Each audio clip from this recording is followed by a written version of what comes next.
کہ جب بھی کوئی مصنف کوئی کتاب لکھتا ہے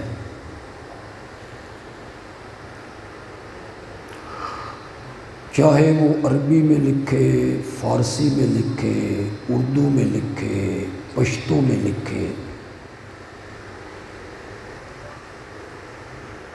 اس کتاب کا ایک عنوان ہوتا ہے، ایک موضوع ہوتا ہے۔ وہ موضوع کتاب کے ٹائٹل پہ لکھ دیتا ہے۔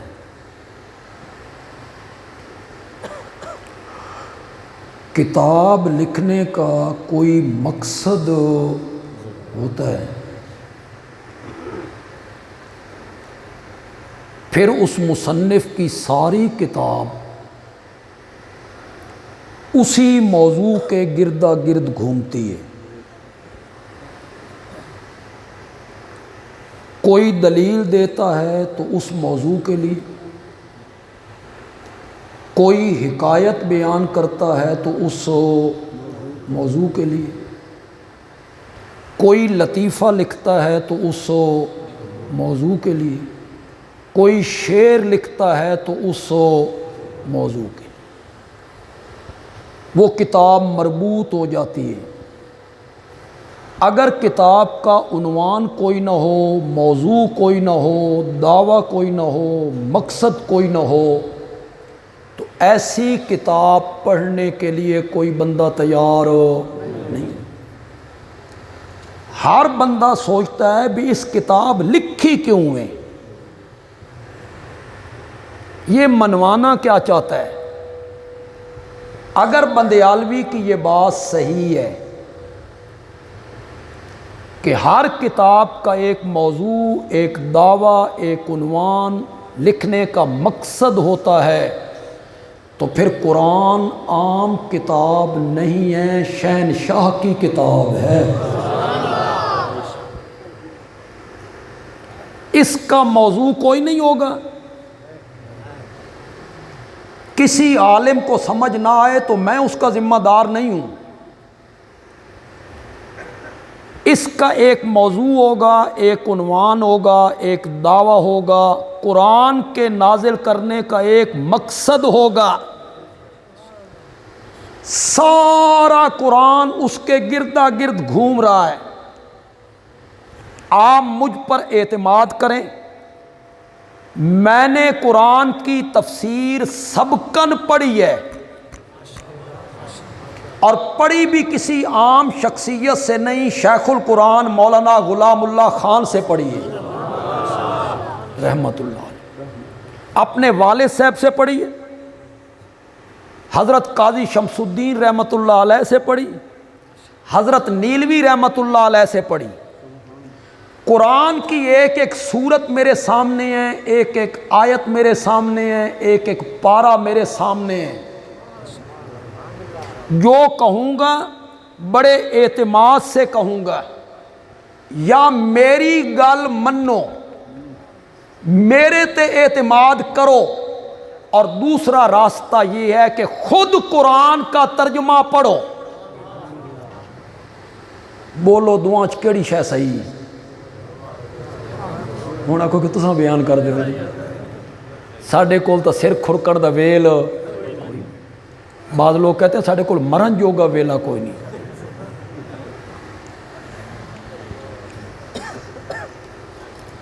خود پڑھیے قرآن، ترجمے کے ساتھ خود پڑھیے۔ یہ راستہ پسند نہیں تو پھر مجھ پر اعتماد کیجیے۔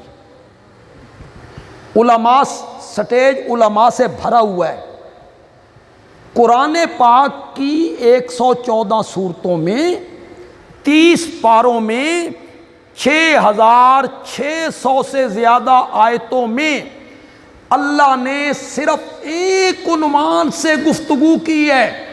اس قرآن کا موضوع وہی ہے، اس قرآن کا دعویٰ وہی ہے، اس قرآن کا عنوان وہی ہے، اور وہ عنوان ہے لا الہ۔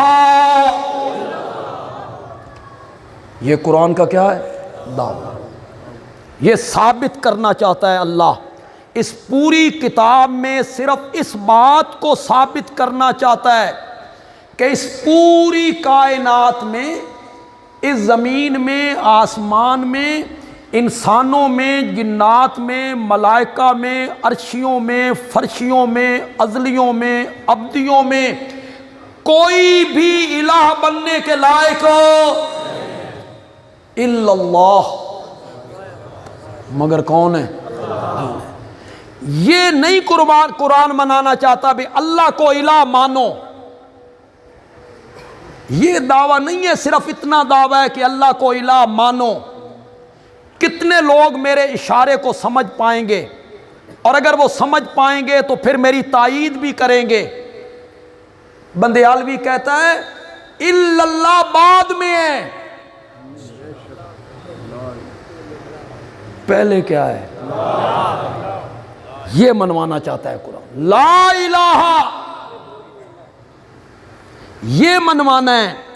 کوئی نبی، کوئی ولی، کوئی پیر، فقیر، زندہ، مردہ، قبر، شجر، حجر وہ الہ بننے کے لائق نہیں ہے۔ پہلے یہ منوانا چاہتا ہے جس برتن میں دودھ ڈالنا ہو نا، اور اس برتن میں گندگی موجود ہو، کوئی سمجھدار آدمی اس میں دودھ نہیں ڈالتا، نہیں دھوتا، اس کو پہلے صفائی کرتی ہیں۔ ہماری مائیں، بہنیں، بیٹیاں مانجا لاندیاں نے جب برتن چمک گیا اس میں دودھ ڈالا، اللہ کہتے ہیں میں تیرے دل والے برتن میں توحید کا پاکیزہ شربت ڈالنا چاہتا ہوں، پہلے مانجا لا الہ الا اللہ بعد میں ہے، پہلے کیا ہے؟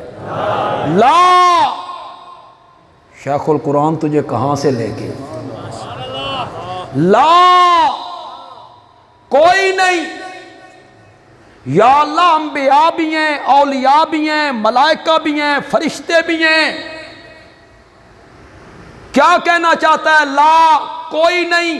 اللہ نے فرمایا لا الہ، نبی ہیں پر الہ کوئی نہیں، ولی ہیں پر الہ کوئی نہیں، فرشتے ہیں پر الہ کوئی نہیں، نہ کوئی نوری الہ ہے، نہ کوئی ناری الہ ہے۔ عبادت کے لائق اگر کوئی ہے تو وہ صرف اور صرف کون ہے؟ یہ قرآن کا کیا ہے؟ زور سے بولو۔ 80 سورتوں میں اللہ نے اس مسئلے کو بیان کی۔ کل سورتیں کتنی ہیں؟ اس کا آواز کم کریں یار، وصل نہیں آنی چاہیے، آواز کم کر دیں۔ کل سورتیں کتنی ہیں؟ 114 سورتوں میں سے 80 سورتوں کے اندر ایک ہی آواز لگ رہی ہے، لا الہ الا اللہ۔